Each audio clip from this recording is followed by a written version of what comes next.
Are you a podcaster? Maybe you've got that big idea and you're looking for a network to join. The multi-award-winning Ozcast Network can get your content to eyes and ears all over the world. Join now for the first month free, and you could be featuring this sound at the beginning of your podcast. Ozcast. Simply head to ozcastnetwork.com for details. It was a time when pro wrestling was a pop culture phenomenon. Talk about your Psalms. Talk about John 3:16. Austin 3:16 says, I just whipped your ass. Pay-per-view quality matches live on free TV every Monday night. Monday, July 6th, 1998. Goldberg captured the gold. Goldberg, at age 31, is the heavyweight champion of the world. We look back at the battle between WCW Monday Nitro and WWF Monday Night Raw. It's me, Austin! Oh, son of a bitch! What? It's me, Austin! It was me all along, Austin! This is Reliving the War with Simon Tackler and Nims Azor. You can call this the New World Order of Wrestling, brother. Welcome to Reliving the War. My name is Nims Azor, joined as always by my co-host, my partner in crime, Simon Tackler. And it's fitting, Simon, that this time around for episode number 2, first off, we've got to give a shout out to all of those that liked, shared, and retweeted our first episode, which is in our archives that you can find now on not only our podcast feed on the Ozcast Network, and we're really happy to be a part of you guys, but also the Grey Wolf Wrestling website as well, and their network. So we're really pleased to be part of 2 huge networks, and we're looking forward to delivering you guys some great retro content. But Simon, let's quickly talk about episode 1, because it's amazing how that sort of, as it kickstarted the Monday Night Wars, it's also kickstarted some very good nostalgia for wrestling fans. Yeah, that's right. So episode 1 last week was looking at King of the Ring 96. It all kicks off with Austin 3:16. And then jumping across to what the other side is doing, it almost feels like, you can't believe that these 2 massive events were only 2 weeks apart, and together they are the 2 moments that everyone says changed wrestling forever. It's so strange. One thing I've noticed, we're going to be looking at Bash of the Beach 1996, and as we record this in Australian time, this is when it happened, July 7th, 1996, the hostile takeover, just in case it wasn't really shoved down your throats in the pay-per-view broadcast. But it was very interesting, because if we go back and looked at the WWF side at the time, you could, with the benefit of hindsight, you can see how ground shaking it was. But I don't know, we covered it all in our last edition, and we were blown away at how simpler those times were, I guess, compared to now with all the pomp and circumstance. Yeah, it was a really interesting pay-per-view, because when we look back at it, we realized that, yes, it was pretty much stock standard WWF at the time to a point, but at the same time, while a lot of people don't think, the Attitude Era started in 96, watching it back, they were pushing the boundaries in certain areas. And while, yes, the Ultimate Warrior really was one of the standout performers on that show, who was definitely not a big factor in the Attitude Era, there was enough around that where it felt like, okay, if you were looking for it, the signs were there that things were changing. But it was definitely a really stripped down show, even compared to what you see now on TV, even in the quarantine era. Now, Simon, you said something pretty interesting there. If you look at the players, you look at the seeds of the era that were planted there. Now, we had a deep dive into it in the WWF side. We're going to do that now with the WCW side. We'll start off with the way the pay-per-view began. It was all about the hostile takeover. Scott Hall and Kevin Nash, who weren't named at all during the first few stages of the pay-per-view. They were always referred to as the invaders or the outsiders. This was a hostile takeover from those 2 guys. And to quote it, there has never been a night like this in the history of our sport. The big question was, who is the third man?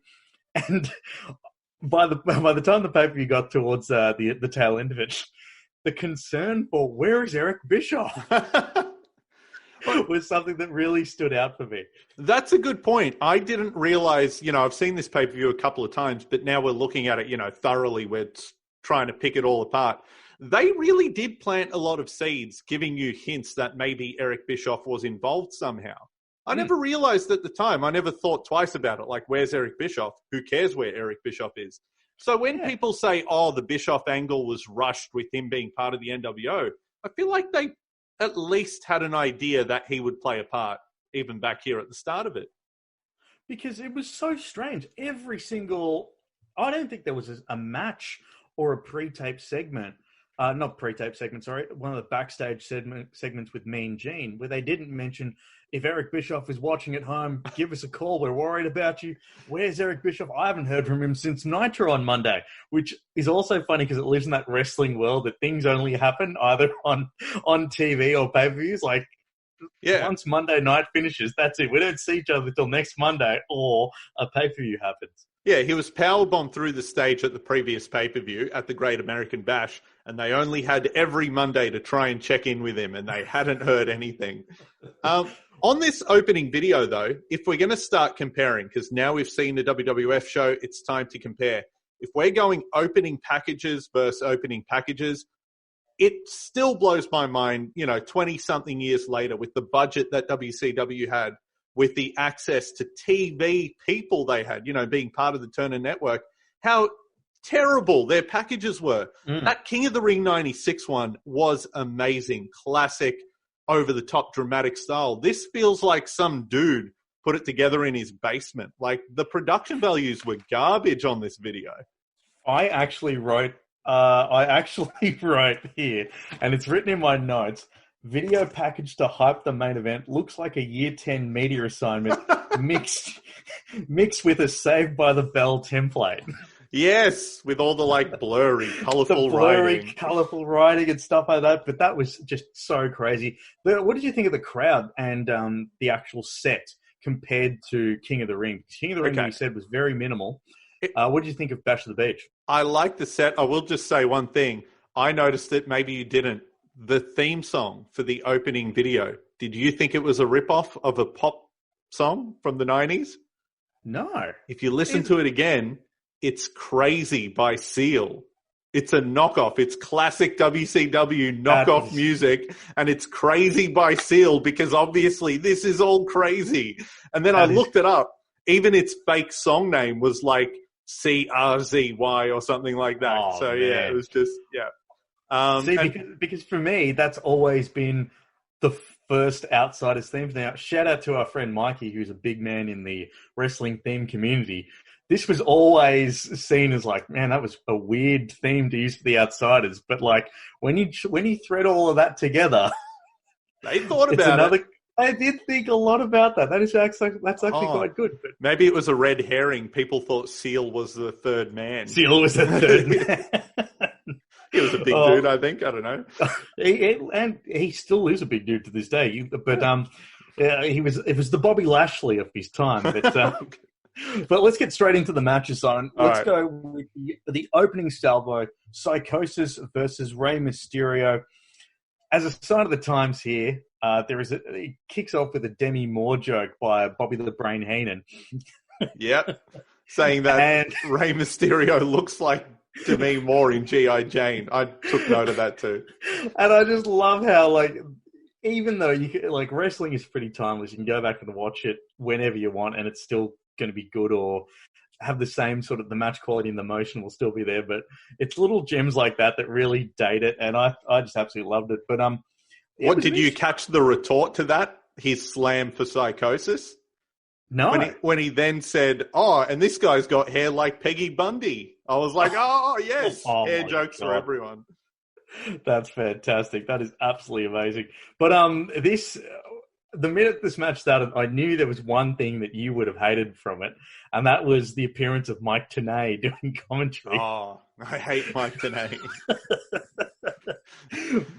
But one thing that I did enjoy about it was the fact that it was actually a barnstorm to start us off. It did start off very slow, which I thought was quite strange because all of my memories going back to WCW when I think of cruiserweights is they were high-flying. They were always – you always remember the high-flying, but this match started off really slow.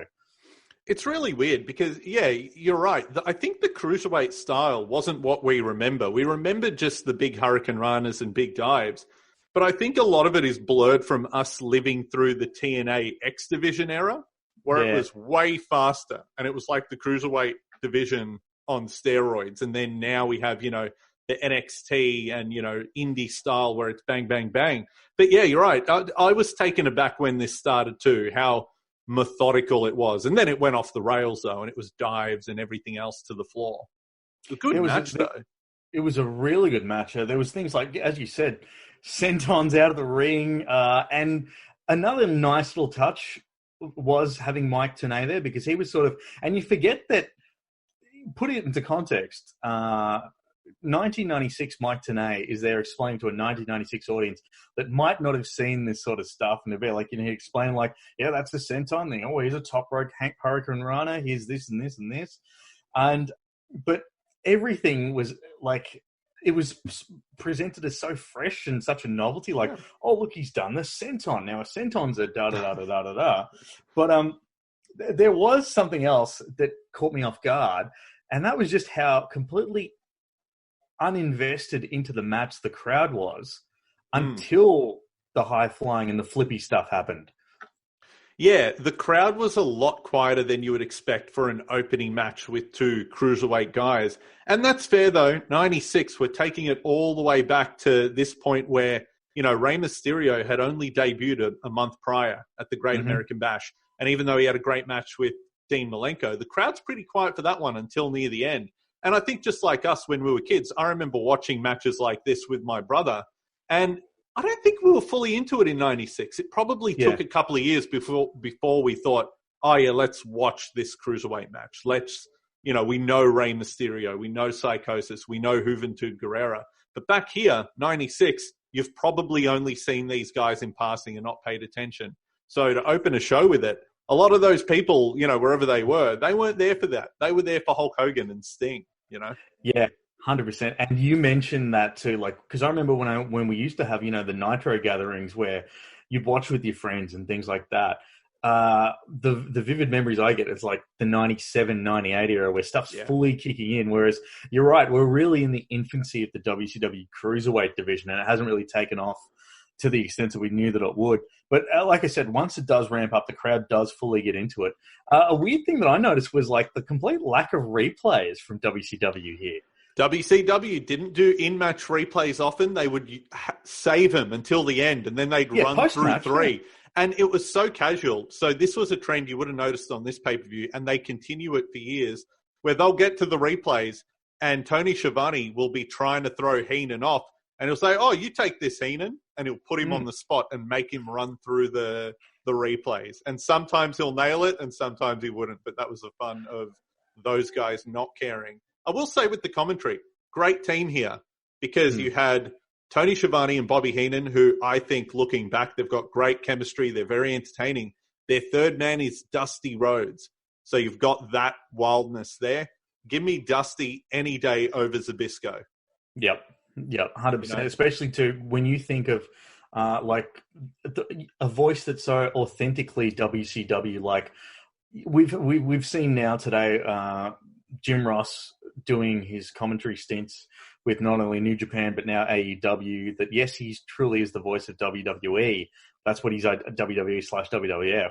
But he also was the voice of WCW. But you can picture him anywhere. Same deal with Tony Schiavone. We know that he's done commentary everywhere else. But there are some guys, like the two that spring to mind, Dusty Rhodes will always be linked to WCW during commentary and matches, just in the same vein that Jerry the King Lawler is so unique to the WWF sound. Yeah. Those guys never really did commentary for, vice versa, and it wouldn't feel right thinking about it. This had a real WCW vibe, and I liked it. And you know what? I know I say I'm not the biggest Mike Tenay fan. Yeah. I'll give him credit, though, because one of the reasons why we know all these moves now, remember a little bit further down the line, he did those videos explaining the luchadors and their history and what the masks mean and what the moves are. So that went a long way in changing wrestling as we see it. But here in its infancy, it's a great match, but it's not very exciting because of the crowd.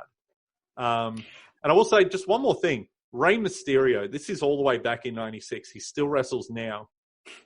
This was a great high-flying match. The month before it was against Malenko. Rey Mysterio is one of the best ever, but he's so consistent that I feel like he's not in the conversation as much as he should be. Yeah, and you go and say consistency. He wins with a top rope Hurricane Runner, like a proper top rope Hurricane Runner. Like it was so impressive to see, and as you said, he's still doing it to this day, which he's definitely in that conversation, especially when you consider that he was also used as a poster boy for not only WCW but WWF and WWE to this day. Like he's still a draw card. Yeah, one of the best ever. But we'll move forward to the next segment, which is a little inserts with Conan talking to Mean Gene, and they stressed heavily too that Conan had wrestled the night before for AAA, which I thought was really cool because you never see. That's one thing that WCW did so much better than WWF. WWF was such an insular bubble, whereas WCW be like, oh, he was in Japan, he's done this, he's held an IWGP thing. They made it seem like so much bigger because it was like, they're one of the best in the world and they've come here, as opposed to WWF style of, we're all that matters, don't you worry about anything else. Why would you care what's happening anywhere else? Because it's all us. Yeah, he was a plumber and now he wrestles. That was the WWE way. Like, okay, I guess he was. Whatever. I got to say, Conan pre-gangster promo always throws me off because in my memory of watching WCW, he only existed as K-Dog. Pre-NWO Conan is weird, just like great wrestler Conan, Mexican legend. And he's like, yeah, man, I respect Ric Flair. It's very weird. Yeah, another part that really threw me off a bit too was him going, like, I really respect Ric Flair. I mean, the guy's a 13-time world champion, and you're like, hang on a sec, man, your maths is, oh, that's right, it's 96. Yeah, exactly. So there's a whole bunch of things that are weird. At one point, they also reference, I think Flair does it in his promo, but they were really trying to push the fact that Conan was this great in-ring wrestler, which, again, I don't remember him as one. Yeah, it's always Bowdy, Rowdy. That's exactly all I remember with Conan. And his rap video, which would play at the end of Nitro for some reason. That's right. They mentioned that he's a man of 1,000 holds. No one's ever said that about Conan. I know. When they kept saying that, I was just like, was he? I don't ever recall him doing it. I don't ever recall him, yeah. But that's what's fun. We watched this back from 96 and we see what they were trying to push at the time and then before they changed plans. It's, very interesting. Did you find it interesting, just how cheap the WCW locker room looked as well? Didn't look good. This was the 90s and it still looked like the 80s, Yeah. Oh, it was just so strange. But yeah, after that little backstage interview, we moved on to match 2. And how do you follow up Psychosis versus Rey Mysterio Jr.? Well, you follow it up with Big Bubba with Jimmy Hart versus John Tenta. Not Earthquake, not the Shark, John Tenta.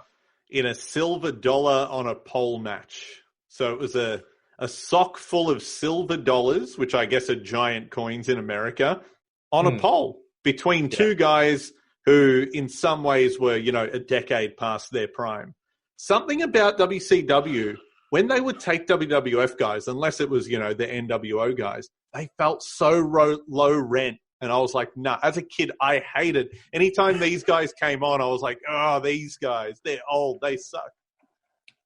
You can underline that right now because all I could think of was whose idea was it to put this on pay-per-view? The sock with silver dollars looked ridiculous. And there was another thing too. There's a bit I've got written down in my notes saying when Bossman got out the athletic tape or whatever it was. Yeah. Why did he only tie one hand? Which is something that the commentators also brought up as well. Yeah. Like, surely you'd think. And also, when he taped him, Tony Schiavone was like, oh no, and Tenta's sweating, which means his arm will be wet, which means it'll be harder to break. I've never known that as a fact about tape, that if it gets wet, you can't get it off. I don't think that's true. Here's the other thing. We talked about how during the Cruiserweight match, the crowd is zero interest in it. Yeah. This one, they're chanting and cheering like it's Rock Hogan in Toronto. I love this match. You can't argue that. I will say the end I did like because it was pretty creative storytelling. Maybe it was too in-depth, but it was like Big Bubba pulled out the athletic tape. Mm-hmm. Then he got the scissors to cut Tenta's hair. But then Tenta got the scissors to cut the tape. And also, the silver dollars were so high up, he then needed the scissors to cut down the pole. So it was almost like a video game, like Tomb Raider, where you're like, how do I get through this puzzle? Like, the scissors from the bad guy will cut this and cut that. Yeah, it was a bit much, but I liked that extra bit of storytelling. Jimmy Hart on the pole too. That was just athletic feat by Jimmy Hart. That was pretty good. Yeah, that was pretty impressive. It was impressive though. I just want to ask you, how old do you think these guys were? Because this is that whole. This would be good. Because again, I'm guessing you thought they were old at the time too. Yeah, I would have thought they were at least, late 40s. Both men are the same age. They were both 33. No, well, I'll tell you what, they must have done some epic partying and whatnot in the 80s because AJ Styles is 42 right now, which Randy Orton is like on the wrong side of 40, and they don't look a day over 30. Here's what's crazy. I turned 33 in a few weeks. Big Bubba looks like he could have been my dad right now. John Tenta could be my grandpa and at the same age. Weird. Wow. Yeah, when you hear a whole bunch of today's superstars in WWE and AEW say the business has changed, we look after each other, we look after ourselves a lot better than they did back then. This is a prime example, considering the fact that they're both 30-year-old men. I had no idea. I honestly thought that also makes it even more ridiculous that Bossman returned to the WWE and main evented Armageddon 1999, 3 years later. Yeah, but that's the funny thing too, because I remember when eventually he jumped ship back to WWE, we all thought, oh, why are they taking this old guy back? He was only 35. He wasn't even old. I know. Oh man, that blows my mind. That is just crazy there. As you said, John Tenta picks up the win. Crowd fully into it. Could not believe it. And also, only in wrestling, see how he had one side of his hair cut by the big boss man? Only in wrestling would he keep the other side as like a sign of, you didn't take this side. You didn't take all of it. Yeah. I was here to live to fight another day, but yeah, there you go. And then next up, we had another mention of where is Eric Bischoff in another interview there, and a Macho Man promo that is just absolutely legendary. I loved every single bit of it because it really looked like Sting and Luger were just like they're trying to. It looked like they were trying to stay on there. Did Sting actually talk? I can't remember if Sting talked. He jumps in at the end and he's all laid back giving a cool promo. But then near the end of it, Macho Man just starts cutting him off. It's great. It was just one of the weirdest Macho Man promos, but what isn't a Macho Man weird promo? Again, we're trying to find out where Eric Bischoff is. Come on, man, you've had 2 matches. Surely you're watching the pay-per-view. You're the president of WCW. I mean, he was still on the credits at the end of the show. Yeah. Vice president and producer Eric Bischoff, he was somewhere. When we talk about Bash at the Beach 1996 as being such a monumental pay-per-view, going back and looking at the first couple of matches, it certainly didn't seem like it, because from that incredible match to open us off with Mysterio versus Psychosis, the scale just goes down a little bit more because you got Hacksaw Jim Duggan versus DDP in another stipulation match, a taped fist match. Taped fist. We saw tape used in the last match. I kept thinking, what's the big deal? Why does everyone love tape on this pay-per-view? And they talk about a taped fist. Why does taping your fist hurt more when you punch someone?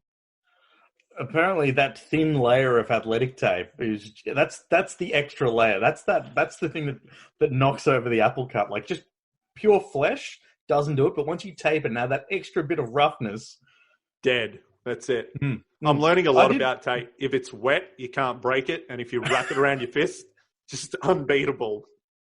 Did you find it strange that DDP, who is a native of New Jersey, is having the USA chant thrown in his face. Yeah, I kept thinking that. I know, like, Hacksaw is the Patriot, but, like, DDP is pretty American too. Like, you know.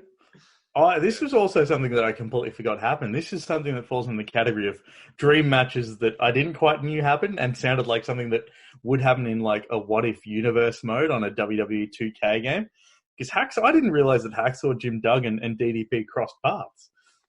I guess they did. I forget this run of Hacksaw in WCW. God damn, it's terrible. Like, he I don't know his age. Maybe he was in his 40s at this point. But Hacksaw, even watching it back, I don't think I cared much for him in the 90s. You know, he was only tolerable, even in the classic WWF. It was like, oh, yeah, Hacksaw, I guess I like him. But he can't be anyone's favorite.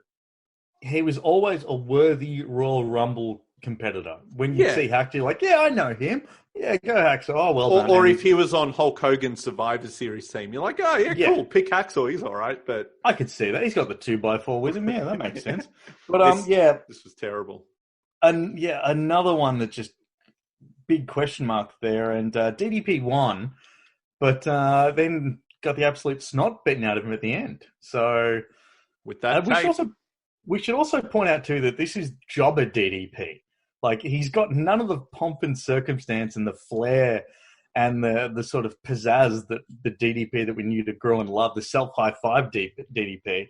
This is just pure creator wrestler, template 12 kind of DDP.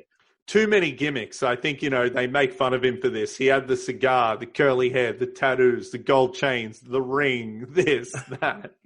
He was just he would just yell things during the match as well, like, good God. And just, he was fully gimmicked out. I will say, great line from Bobby Heenan. So obviously Hacksaw is famous for being cockeyed. While DDP was taping his feet together, he said, why shouldn't his feet be taped together? His eyes are taped together. I'm like, well, that's great. Doesn't make sense, but it's insulting enough that you're like, yeah. Oh, jeez. We went into another little backstage segment after this.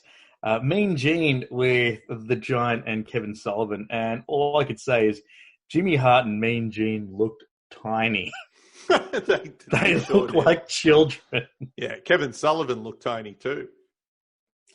A pretty ho-hum sort of backstage promo. It's weird to sort of see the Big Show in such an early sort of time. And what's even weirder is he's the champion, and almost zero attention is paid to that. Yeah, it wasn't about that. It was all about the hostile takeover. Giant wasn't really a big name yet either. He was just there, and he ended up being a placeholder because we know what happens at the next pay-per-view. Yeah. Before we get there, I will say something about this promo. In the same way that why don't we think of Rey Mysterio as one of the greatest ever? Is Big Show underrated as a talker? This is 96. He's only a year into his career, and it's more than competent. It's better than 90% of people could do. And it feels like he just did it on the fly. It is very pro wrestler and, that classic, oh, I'm a scary man. But it's great. Yeah. I have got a lot of respect for the Big Show, especially in his later years too, where he started using, we've all seen that, like the classic matches that he's had in his career, but the ones like against Mark Henry, Brock Lesnar, those are the ones that everyone remember. But he also did some great stuff with like the mid card. Like, remember there was that match against Cody Rhodes at TLC where Cody Rhodes he's on the apron, Cody Rhodes does a drop kick and knocks Big Show off balance, and Big Show puts his foot through the table and breaks it. Yes. And Big Show's facial expressions are just like, uh-oh. Like, yeah. Yeah, same with Daniel Bryan. He did the exact same thing too. He knows his role in the sense that, like, Rey Mysterio at the Royal Rumble, where he's got him on the board and on the stretcher, and he smacks him to the ring post he knows his role as a big man and how to play off others too, which is what makes it so good. Yeah. No, Big Show was good. Even back here, you can see why Vince McMahon thought he could throw a bunch of money at him and make him a huge star in a few years. Did it happen like they planned? Maybe not, but man, the guy's good. You can't doubt it. Plus the fact that they're still getting mileage out of him, almost, almost more than a decade later. I think that Vince is still smiling on that one. Yeah. We then crossed to another promo. This one was on the stage, in the entranceway. Arn Anderson and Chris Benoit. I'll tell you, this is probably the first time we had a direct threat towards the outsiders.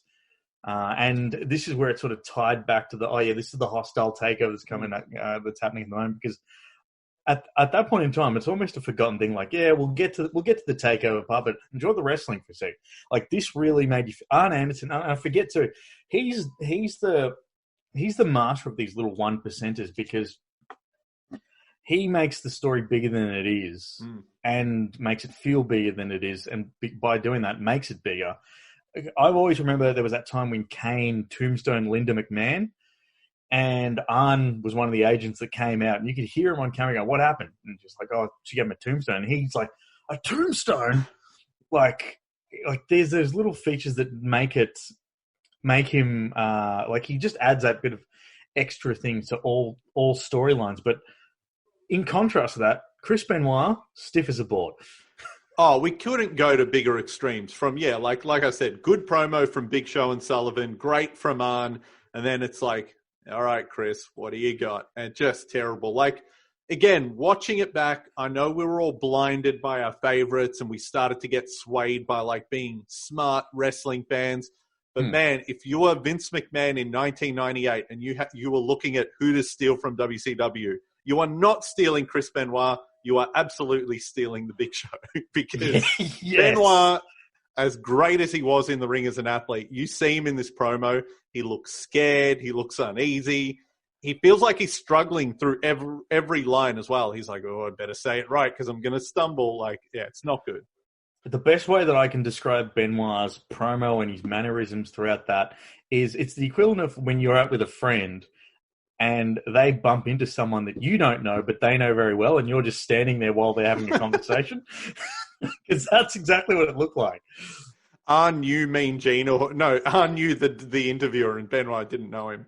It was very awkward. Yeah, exactly. It wasn't good. Then after that one, this was one that you and I, we talked about a little bit off air, but it was a 4-man dog collar match. I don't know how that differs from a tag team dog collar match, but it was Public Enemy versus Nasty Boys. So if anyone is expecting a high work rate match, I'd tell you to look elsewhere. This really took me out of the pay-per-view a lot, because more than half the match is like split screen multiplayer on Nintendo 64. Like, it's so tiny. Interesting that WCW wouldn't do in-match replays, but they'll do a split screen like this for a whole match almost. That was a strange production choice. There was a line that I've got written down, I think, and I didn't attribute who said it, but it just says, "Powerful muscles ground your neck." Whoa, okay. I don't know what that one's about there, but he's got a low center of gravity because he's got powerful neck muscles. Wow, yeah, scientific. But the split screen thing. But here's one thing that I noticed greatly, and I've underlined it: the amount of unprotected shots to the head. Oh, jeez. And most of them came from Brian Knobbs. He was paired off with the blonde guy. I forget his name, but he beat the hell out of him. I kept thinking, why is he hitting him so hard? This was legitimately the world's most violent fight that I've seen in 1996.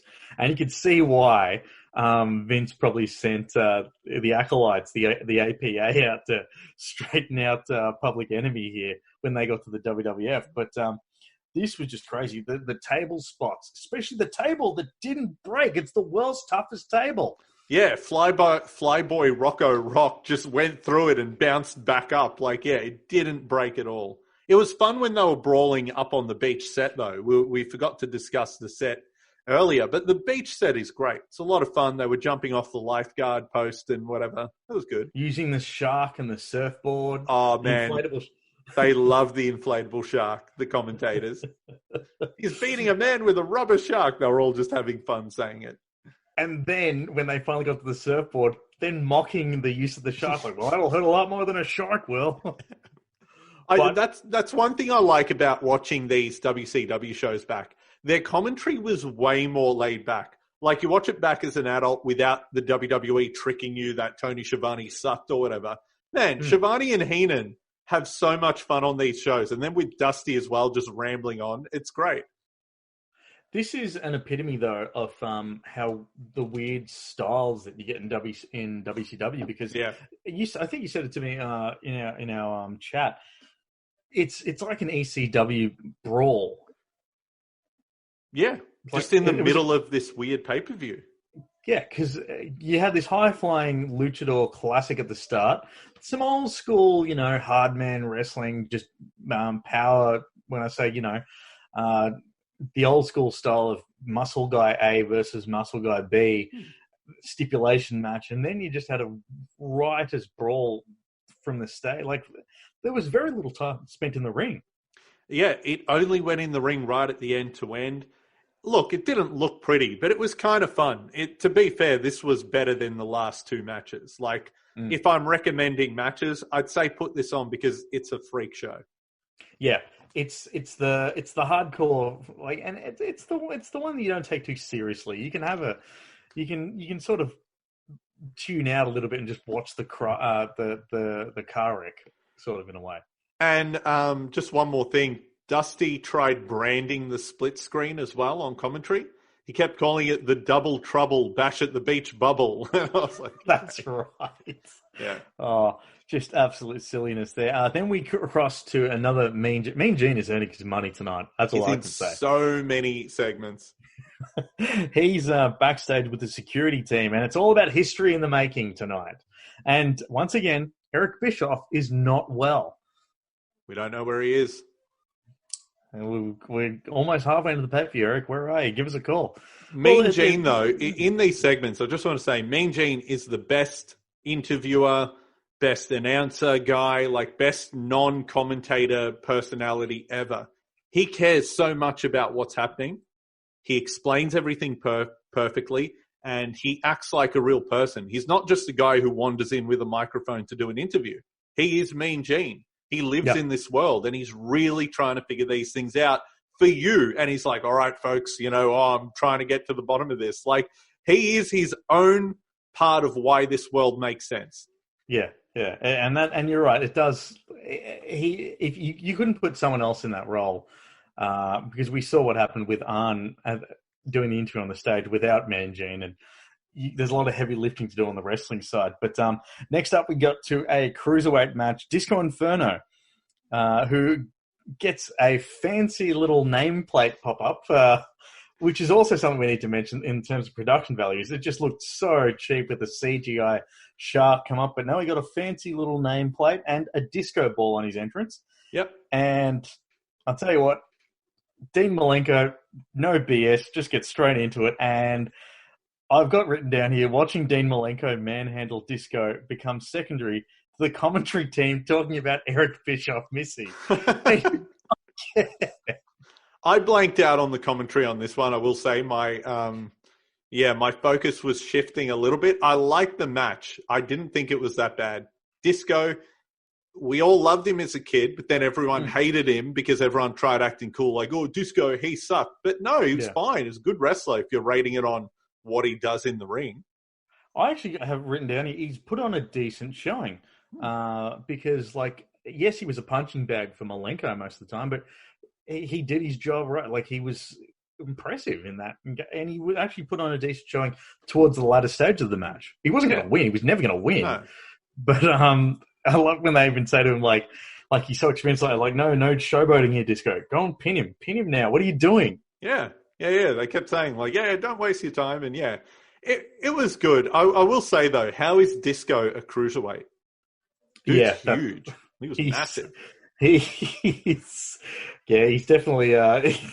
It's the same. It was almost like when Matt Hardy won the WWE Cruiserweight title. Yeah, exactly. I still think if someone right now in 2020 was the Disco Inferno and did this gimmick, they would be so over with the ironic millennial Gen Z crowd. Like, we would love it. If a guy came out on an indie show in Australia and started disco dancing, we would think this is the best thing ever, and we'd all be into it. It's good. he comes out with the Nutbush playing or something like that, and he's, doing the Macarena on stage. It's like, you'd be thinking, yeah, I like this. I really do like this. Yeah. Let's look at the next match, and okay, this sounds like something. Do you remember the game Total Extreme Warfare back in the day? It was like a football managers. It was like a management type game for wrestling, but because it didn't have any licenses, it would just throw random names together, like Joe Bloggs versus Billy Smith or something like that. Yeah. The next match sounds like it should be in one of those games, because it was Joe Gomez, the Desperado, versus Steve McMichael. Mm. And the commentary team are doing their absolute best to sell this as this is a match that should be on pay-per-view. Yeah. Here's my opening notes, and I typed this out when Joe Gomez was coming to the ring. I said, WTF is Gomez. Don't remember him at all. Great hair, though. Yes. Awesome ponytail. Couldn't remember him. Tried Googling him. Barely found anything. I don't think he exists anymore. Absolutely nothing there. And he's enhancement talent on Raw. That's all he was, because this match was just there too. And you could tell the memo had been sent to the commentary team. Pump up Mongo. Yeah, they thought he was going to be huge, didn't they? They must have thought, this guy, ex-NFL, we let him do commentary for a year for some goddamn reason, and now we're going to let him wrestle. I don't know what I hate him more as, a wrestler or a commentator. I think a wrestler, because it's over in 10 minutes. Man, thank God we're starting when he's done with commentary, because I watched all those Nitros back, and they are unbearable. Listening to this guy talk for 2 hours, my God. The only thing good about Mongo on the WCW Nitro thing is it led to Steve Austin's Monday NyQuil sketches on ECW with Bongo. Yeah, that's true. That's a great line. One thing I did find interesting was Mongo actually finished him off with a tombstone. Yeah, he would use the tombstone. I forgot that, and then I saw it back, and I'm like, damn, that's right. Just your most legendary character on one show, The Undertaker, does it in the WWF, and then the worst guy on that show does it, The strange thing, too, was the fact that that hearing Tony Schiavone say, Tombstone Pile Driver, really makes me wish that he got a chance to commentate an Undertaker match. Yeah. I think he was done with WWE before Taker debuted, yeah. Yeah. Weird. Yeah, anyway. But, we move on to Mean Gene's interview with Ric Flair, and it is absolutely amazing how very little Flair's promo style has changed. It's very amazing how little his promo made sense either. But that's the beauty of a Ric Flair promo. Just ramble on, talk crap. I loved it. This was also strange too, because Mean Gene starts all of a sudden, Woman and Elizabeth with their womanly ways are going and distracting Mean Gene. Yeah, Woman is full on rubbing Mean Gene, but he's such a great performer that him too is like, oh, stop that. And she's how still dare doing you? I have a job to do, damn it. Yeah, he's a real journalist. It's great. But it was so good. strange. Again, though, but on the flip side, as great as Woman was as a performer, Miss Elizabeth, amazing. She meant so much to WWE especially, and wrestling. She was a great character. But in terms of being a performer, she always looked uncomfortable. This is 96. This is 10 years, or maybe around 10 years into her career being on TV. Always looks uncomfortable. Yeah, Very really weird. really did look it was essentially why was she there too? And it was just odd. You could see why, because in the match when they get to it next, she does play a big part. But yeah, it's that was a part of the canon of WCW that I forget, where Flair had that stable of ladies as part of the Horsemen. But yeah, it was strange, and that leads us to our US title match. I reckon a hidden sleeper match here, because we talked at the start how Psychosis versus Mysterio was good. I probably reckon this match was better. Wow, that's interesting, because it's funny how you watch things differently. But I think because of the previous couple of matches, I was gone for this one. You were done. I wrote maybe one of the worst Flair matches I've ever seen. Really? I don't know why. I couldn't get into it at all. I said, damn, Conan wasn't very good. But there's things like Conan doing the surfboard, turning into a bow and arrow. He's dressed in that he's got a AAA jacket as he enters. There's so much thing. And I think I was just blown away because I forgot that Conan could actually wrestle. Like, I'm so used to NWO gangster Conan sort of doing his shtick. And in the latter days of, like LAX TNA Conan doing his stuff, that seeing him actually do wrestling moves and... Well, yeah, compared to LAX Conan, this is 5 stars. I see why. If that's what you had in your head, now I get you. But the other one that was great too was Dusty Rhodes' complete disdain for woman cheating on behalf of Ric Flair. Like, she's a devilish woman. How dare she? Just like... It's almost the worst thing in the world. Like, how dare she? She used her heel. The ref distracted by... I love it. It was the double distraction because Liz distracted the ref and then woman got up on the apron with the shoe. But it was like the longest setup ever. I forget if it was Liz or woman, but they had the shoe for like 2 minutes just waiting for Conan to wander over there. It was just literally so long. And the other thing that was also amusing to me was Conan, because we completely glossed over the fact that in the middle of the match, Conan takes the old Rochambeau, and he's writhing in pain, clutching his crotch for a good portion of the match. Yeah. And I love that things like that would happen and the ref didn't understand why. He'd be like, just throw his hands up. What's going on? Well, that's the other thing too. Like, it's Nick Patrick that's wrestling too. And he's the worst ref in WCW history because there's so much blatant cheating going on in front of him. And he's just like, you're Conan, what's wrong? Well, we would learn why later on in a couple of years because Nick Patrick was evil all along. I love that he was always a bad guy. He looked bad, though. The crooked ref. The next part is one of the final pre-tapes of Mean Gene backstage. And this is the line that got me. It's like, I'm outside the locker room, and there's a voice that we know, but I just can't quite put my finger on it. I was yelling at the TV. Again, in hindsight, we know, and we're like, you idiot! He's like, his voice is muffled. I don't think I can pick it. It's rattling in my brain, but I can't get it out. He yelled at you for 10 years. You know whose voice it was. That's exactly. Maybe that's why Hulk Hogan had to continually reintroduce himself. You know something, Mean Gene? Let me tell you something, Mean Gene. And Gene's like, who are you? Who are you? I don't know. That's what I've never heard this voice before. Oh, but also the level of in which Mean Gene is perplexed. Like, the way he looks at the camera, like I don't quite know. It's almost Scooby-Doo like. Yeah, but again, that's the strength of Mean Gene. He wasn't just saying, well, I'll try and get answers. You know, he tried really getting into the character of Mean Gene journalist. And I love how they were talking to him through his earpiece, and they were like, bribe the refs, security, try and give the security money and they'll let you in. And he's like, I don't want any part of your scheme, Bobby. It was so fun. Yeah, the absolute outrage at Bobby Heenan. Like, how dare you? Good day, sir. I'm done with you here. But, he's a man of integrity. It's great. This was another weird one. The pre-main event, which is odd to me, but the Horseman versus the Giant and Kevin Sullivan. One weird thing that I just couldn't... It kept distracting me throughout the entire match.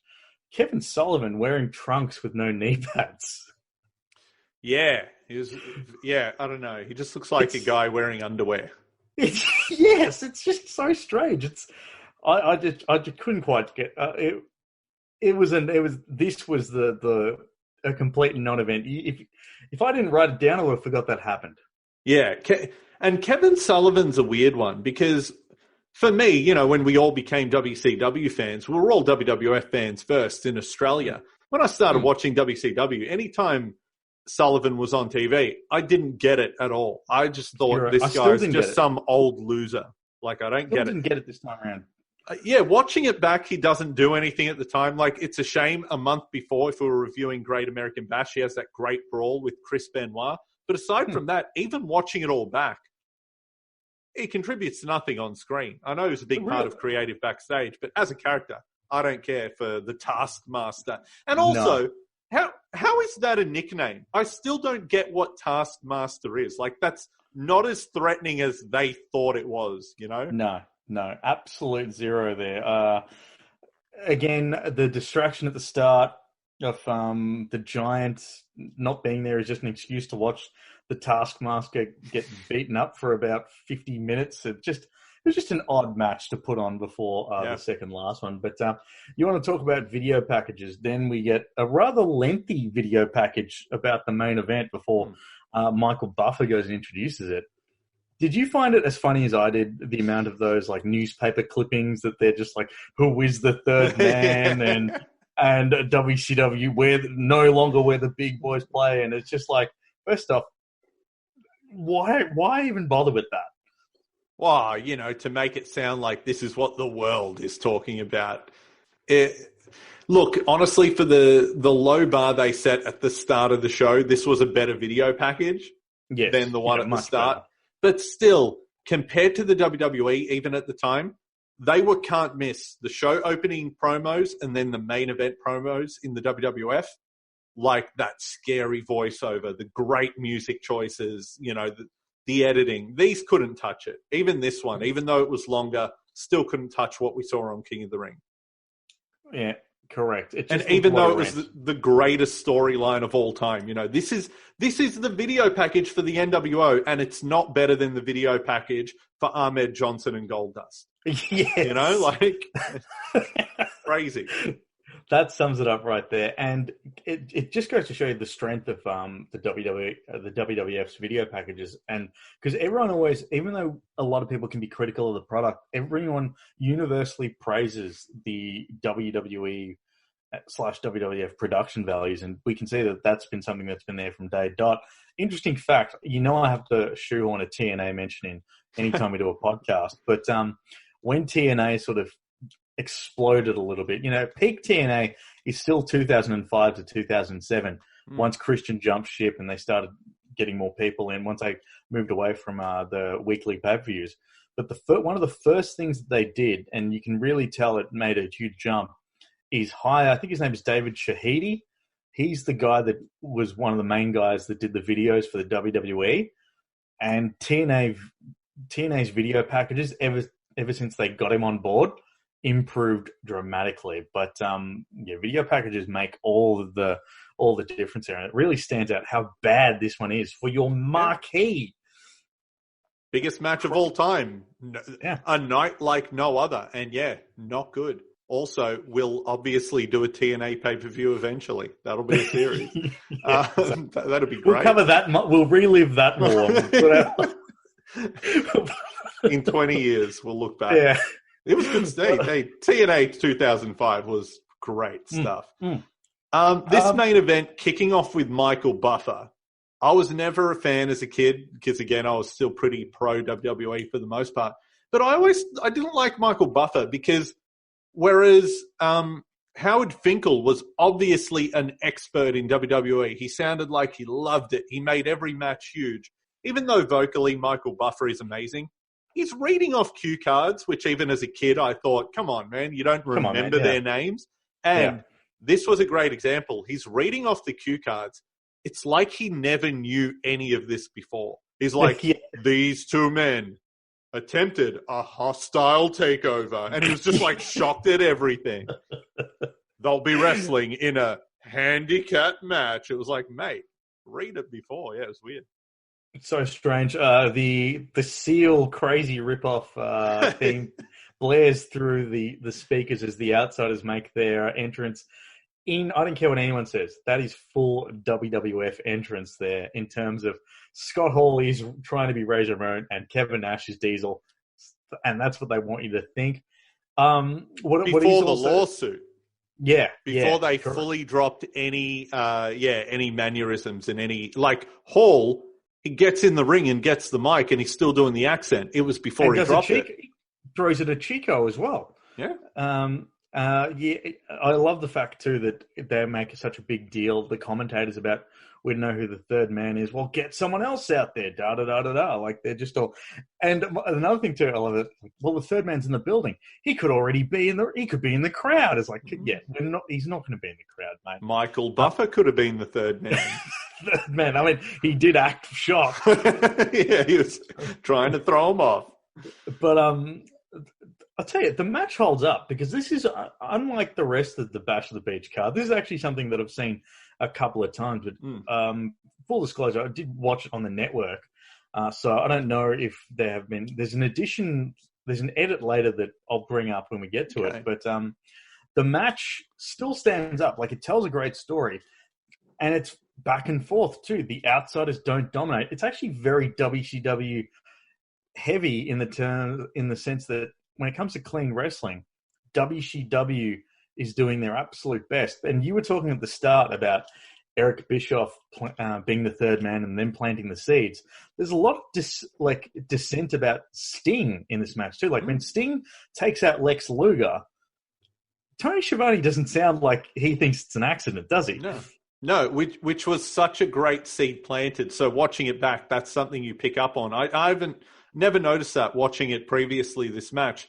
But Sting takes out Luger, and then based on, classic wrestling tropes, you would have thought, oh, Luger will get carted away, he'll come back out, but he's the third man. It was like, nah, he's just taken out. It was great.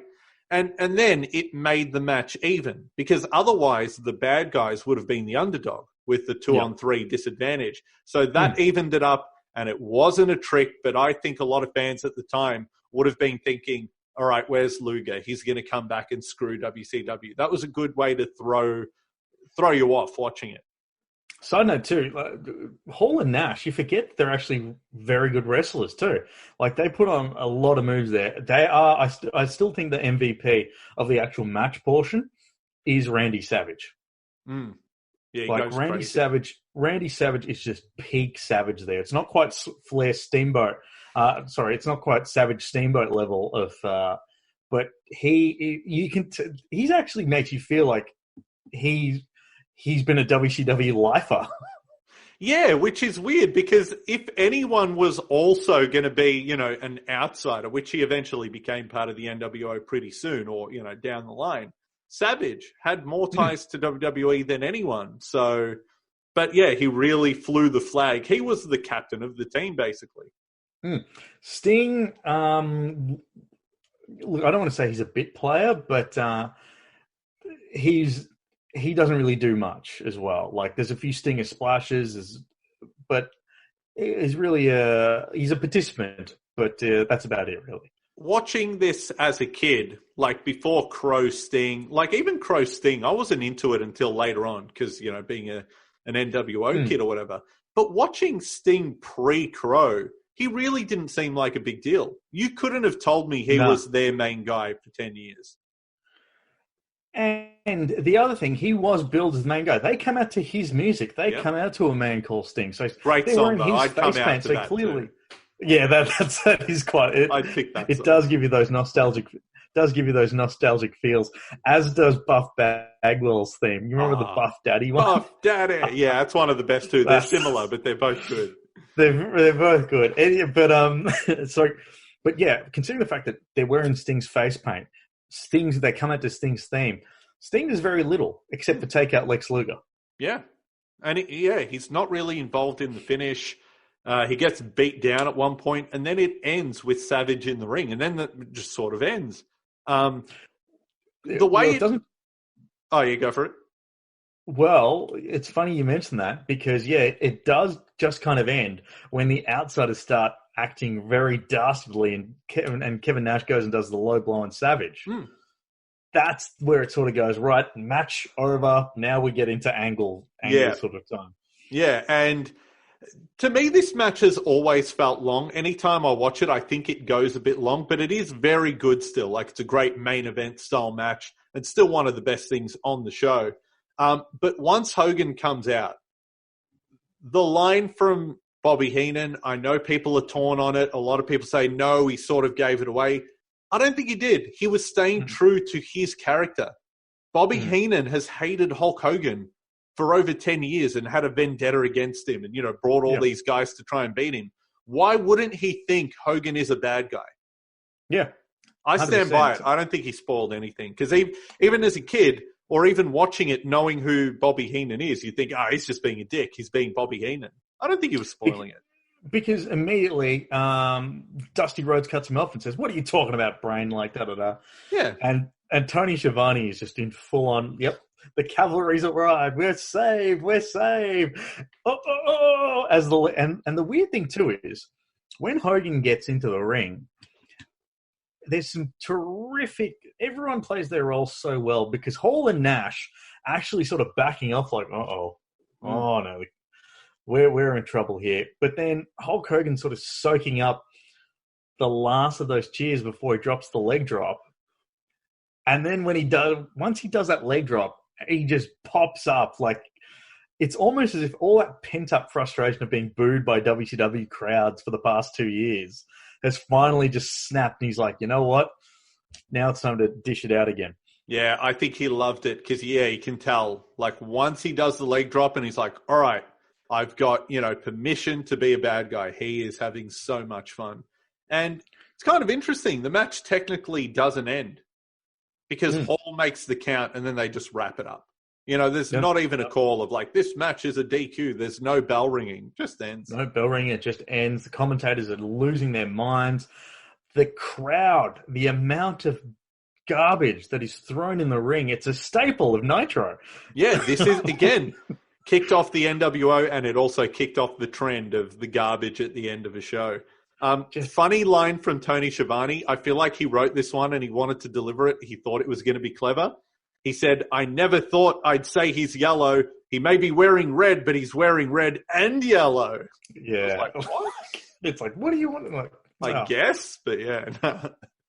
We talk about Mean Gene being a consummate professional there too. That's something else that plays into it here.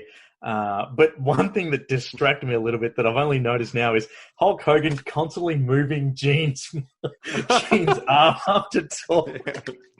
Keeps grabbing his wrist to lift up the mic. Yeah, just come on, man. I can't keep leaning forward. But something that now I'm wondering, because this is the first time I've ever noticed this. I'm wondering if this is a WWE network edit. But when the Hulk's doing his little speech, it cuts into a close-up camera shot of his. Like, that's a new edit, isn't it? I didn't notice that being different or weird. No, I think that's a different, because in all the times that I've watched it on VHS and I tried to go back on YouTube and find it, but there's a lot of official WWE cuts where it doesn't actually show that. And I actually think that they replaced that. And I actually looked it up. It's actually the 1996 home video cut because they did that because that's the time where someone runs into the ring. Oh, okay. And cut that out. Do you remember the run-in where the guy in the white shirt runs in and Nash disposes of him? It really stands out in the WWF, in the WWE network, because it just goes to a shot of Hogan and the microphone, and it's obviously like a different camera angle, but I can never remember it. But it turns out it's there to get rid of the fan run-in. I'm watching it here. Yeah, you're right. I totally forgot. That's not something we see now because it's being rewritten. Rewritten, yeah. The history. Yeah, wow. So. Okay, wow. That's and it's only because I've watched that match so many times before that I'm like, well, I don't remember that shot. Yeah. But at the same time, you almost wish they just left the fan run in because there's been a lot of edits to that speech and the fact that Hulk Hogan, they always use the New World Order bit. They never use the New World Organization part. Which is funny. He says it two times. Yeah. But the part that I really enjoyed about the entire speech is, like you said, it's Hulk having so much fun because when you listen to him, he 150% believes, I built that organization up north. I did that. And the line that stands out, and I love it to bits, is my favorite Hulk Hogan line. Oh, bored, brother. Yeah. He sounds like he's loving it, like he's got a weight off his shoulders, and he sounds angry for real. Like when he says, I came to WCW, I did all the appearances, and, what did I get? You booed me. And then he's like, I was promised movies and TV, and it sounds real. It's a great promo. And Hall and Nash in the background just doing Hogan poses and swatting away garbage and cups. It's so good. It's iconic. Hell of a promo. Tony Schiavone sounds so crestfallen here too. It's like it's just like we've been betrayed. Maybe this was the plan all along. Maybe this is why, Yeah, he then says, he's been planning it since 94. This was his plan. It's very good. And, okay, if we're going iconic promo to iconic promo, having watched them, Austin 316 versus Hogan's NWO promo. Obviously, Hogan got more time, but promo to promo, which one stood out? It's I don't think it's an argument there. Hands down, it has to be the NWO one. Purely because Austin 316, yes, is groundbreaking, but you didn't know it till later. You weren't watching Bash of the Beach 1996 and not knowing at the time that you're witnessing something big. Yeah, that's true. That's true. Austin 316 took time to make an impact, I guess, in hindsight, whereas the NWO, the second it started, it was on. Yeah, it's an instant reaction, and it's the main event of a pay-per-view. That's the last thing you see. So I'm not having a go saying, Austin, don't take it as me going saying, this is streets ahead, because in terms of, because there's a lot of emotion in Austin as well. You can feel that that's really real. But just the fact that this is a lot more then and now and on the spot. But speaking of that, the pay-per-view then just abruptly ends and rolled credits. Yeah, they just walk off. With the immortal Tony Schiavone line, though, he recovers from that last terrible one. He says, Hulk Hogan, you can go to hell. You can go to hell. We're out of here. And then he's like, straight to hell. He just does one more. And you can actually hear them putting down their headsets, which was a nice touch. He's like, straight to hell. Dunk, dunk, dunk. Yeah. So looking back at Bash of the Beach 1996, what did you think? How did you think that did it stand out in 2020 mindset compared to 1996 mindset? I'm going to be honest. A lot of these WCW pay-per-views, I remember watching them, at the time or, a couple of years later as they happened through 97 and 98, and was never really impressed. The video store where I grew up didn't really carry WCW pay-per-views often, maybe every second pay-per-view, or sometimes an uncle of mine would order a pay-per-view here or there for WCW. But I was never pushing for it because I never thought they were that good. I think WWF was always consistent with pay-per-views, or they always tried. The production, you had a great main event at the time, always, with Shawn Michaels, whereas WCW was hit or miss. You never knew what you were going to get. And this was an example of it. I'd say if we're going show to show, complete show, King of the Ring 96 is a better full show. But the Bash at the Beach main event is iconic and it feels important. Even at the time, even watching it back, the turn, it feels bigger. You can't argue that. But, yeah. Yeah, monumentally, both left their mark.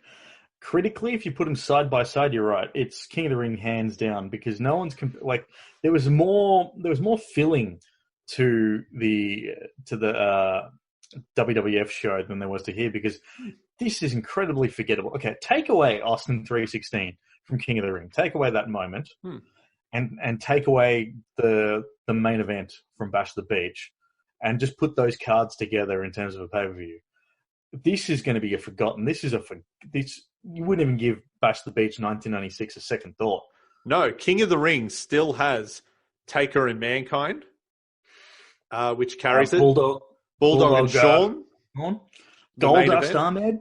Goldust Ahmed was huge at the time, pays off with a title change. And then again, we noticed it watching back. Might not have been that great, with history being rewritten. But Warrior and Jerry Lawler for a squash match, man, the crowd is louder for that than anything on this show aside from the main event. This was a sort of a trope that WCW fell into, I find, and I think, and I'm putting it out there, I think we're going to find this more as we delve into more WCW pay-per-views, but they're all very nothing-ish. They're all very nothing, but they always have something that leaves you talking at the end. Yeah. Keyword at the end. A WCW pay-per-view you don't have to watch from start to finish. Come in the last half an hour, and that's going to be the gist of the pay-per-view. Yeah. You might skip unless of course it's Halloween Havoc 1998. Then it's probably a very good time to. Actually, you didn't even need the last half hour because they didn't have the last half hour. It was cut off. Yeah. But it leaves you happy, and it leaves you with something to talk about with your friends. But that's about it. Yeah. Because at the end of this, everyone will just be going, "Oh, what about that? I don't care about that." That's all you'll be talking about. But you're not going to go. And dude, how good was Hacksaw Jim Duggan? Yeah, no one is remembering that by the end of it. If we're comparing endings, though, and I guess that's what both companies were pushing at the time, even though that match-ending brawl is fun at King of the Ring, they were left in the dust by Bash at the Beach because it ended with Hulk Hogan turning. So very, very much so. So in terms of, historical importance, that single Bash at the Beach segment is the one that we're going to be talking about. For June 96, WCW wins the war. Yep.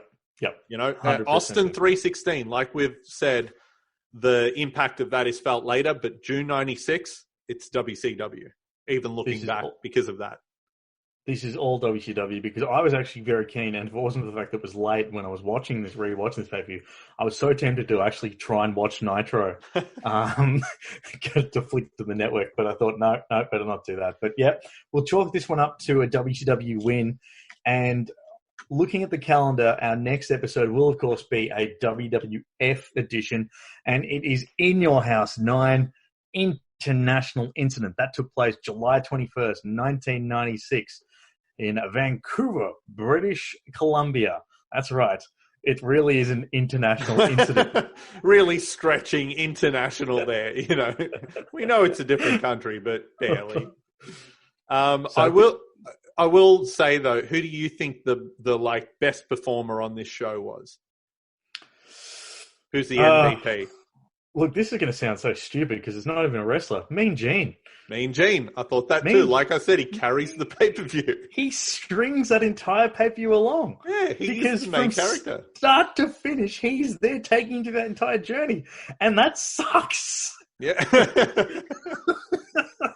He's got a great line right at the end too when I think Hogan or Hall or Nash grabs him and he's like, "Hey, I've got a fleet of lawyers."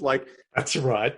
That character of Mean Gene. Yeah, it's just so established. Don't mess with him. He's going to get to the bottom of this, and he's outraged at everything. He kills it. Yeah, so that was Bash of the Beach 1996. Hey, let us know what you think. Tweet us, Facebook us, Wide World of Wrestling on Facebook, WWOW _podcast on Twitter. Let us know. Or you can even get in touch with myself at Doc Nims on Twitter, Simon at Simon Tackler on Twitter. It was a hell of a pay-per-view. I wouldn't recommend watching it again, but unlike King of the Ring, that's another thing too. We were telling everyone give King of the Ring 96 a watch because it's underrated. Put on King of the Ring, fun watch as a whole show. If you're putting on Bash at the Beach, maybe just put on the main event. Honestly, skip to the end. Just fast forward to the end. Watch the last match. No, watch the start. Watch the Mysterio Psychosis match. Then just fast forward to the main event. Yeah, that's it. The best of WCW. Everything else, man, skip it. Anyway, this was fun, though. Very much so. But yes, July 21st, we're going to be having a look at In Your House 9 International Incident. That's going to be a lot of fun. So make sure you check us out there. We're on the Ozcast Network. Check that out. We love their support here, ozcastnetwork.com. And we're also part of the Grey Wolf Wrestling Network as well, greywolfentertainment.net. You can follow them there. Check out our full archives there. Simon, it's been so much fun reliving these pay-per-views for this month. And considering the fact that we're going to be in lockdown for a considerable amount of time, let's give us something to do. Yeah, this is the perfect show for lockdown because you listen to the podcast, you watch This has been another presentation from the Grey Wolf Entertainment Network. What you think of these shows too. And yeah, like we said, International Incident is up next. I haven't seen this show since 96. Someone bought the videotape from my video store a couple of years later, and I never got to rewatch it. So I'm excited to fire it up on the network. So watch that along before we do the show, and then, you can hear our thoughts about it. It's going to be good. July 21st. Put that in your calendars. That's when we're going to be watching it, and very near that is where you could find us on the Ozcast Network and the Grey Wolf Wrestling Network too. But I've been Nims Resort. Simon, it's been a lot of fun. Let's do it again on the 21st. Let's do it. Are you a podcaster? Maybe you've got that big idea and you're looking for a network to join. The multi-award-winning Ozcast Network can get your content to eyes and ears all over the world. Join now for the first month free, and you could be featuring this sound at the beginning of your podcast. Ozcast. Simply head to ozcastnetwork.com for details.